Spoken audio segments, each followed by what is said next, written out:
these albums are good.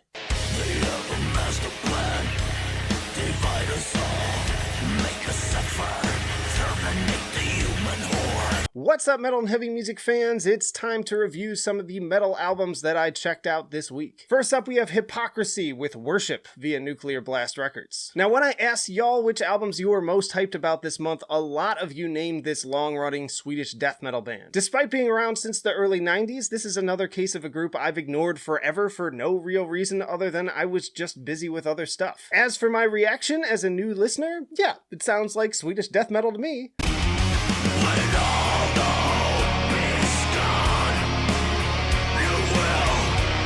In all seriousness though, yeah, this is pretty great stuff. Nothing earth-shattering, nothing fans of the genre won't be unfamiliar with, but if you wanted big melodic harmonized guitar hooks backed by even bigger production, that's exactly what you're going to get. Tracks run the gamut from at the gate style ragers like the opening title track to the more atmospheric, almost death doomy vibes of Chemical Horror and We're the Walking Dead. Looks like I've got yet another legacy band with 10 plus albums to dig into at some point. Then we have a bit of a surprise here with Eternity's End and Embers of War via Prosthetic Records.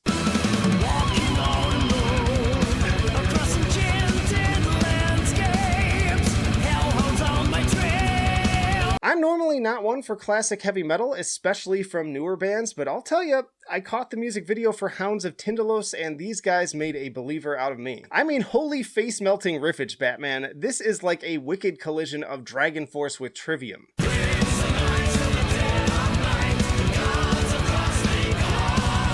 Then you dig deeper for moments like the lightning-fast multi-part solo for Bane of the Black Sword, and you realize just how talented these guys really are. Falsetto vocals still aren't really my thing either, but Lurie carries them so well that even this element never turns me away. Seriously, whether you enjoy heavy and power metal or not, you should definitely give these guys a try. Total rager. Then on the completely opposite side of the spectrum, we have Noise Trail Immersion with Curia via I Voidhanger.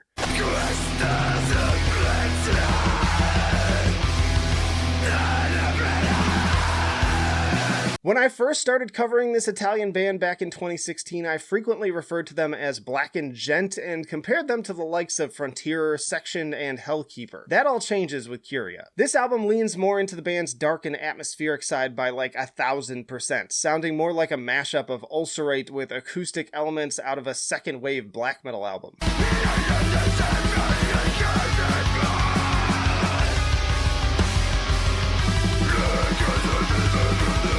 The press release uses words like dark folk and sacred dissonance, but really it's a sound that's difficult to define, incorporating everything from strings on the title track to straight up doom on Coerzione. Put simply, it's dread and melancholy the album. Put this on in the background while watching a Lars von Trier movie. Chaos reigns. Then we have Lockup with the Dregs of Hades.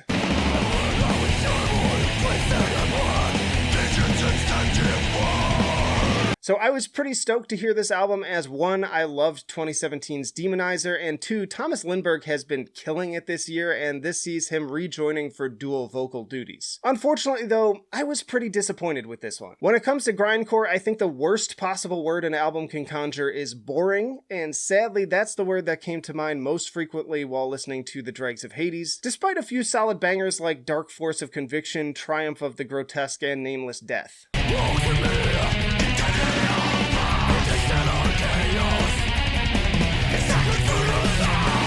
The songwriting just feels very bland in comparison to the previous album, and for all the potential that having two vocalists brings, they do very little of interest with that. And if you ask me, I actually think that Kevin Sharp's voice fits the music better than Thomas's. So sorry Thomas, but 2 out of 3 in a single year sure ain't bad. Then we have Cynic with their first album since 2014, Ascension Codes.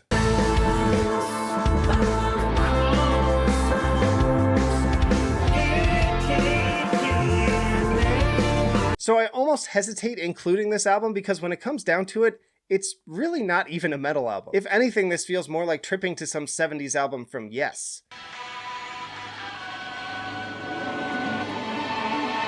Lots of layered, constantly progressing guitar noodling with distortion, almost as an afterthought, though there are a few moments that venture into kind of Dream Theater territory.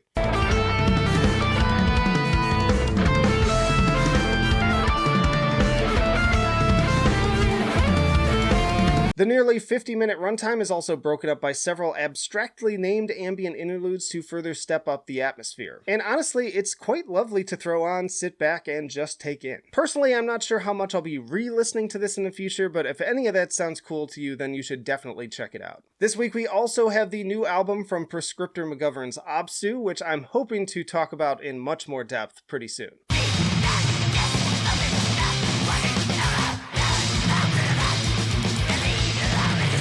And then there's In Mourning with The Bleeding Veil.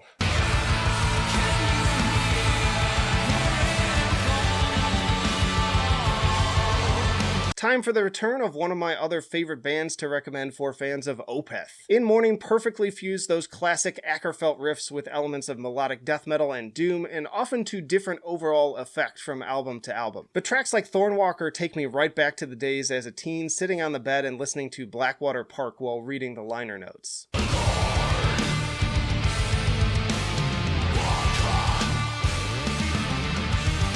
Just tons of great riffing and a frequently shifting palette of styles and textures aided by very adept instrumentation and varied vocal approach. I've enjoyed some In Mourning albums better than others, but I think this one is floating to the upper half of their discography. Y'all check out these videos for even more recommendations and let me know what metal albums were your favorites this week. But that'll do it for now.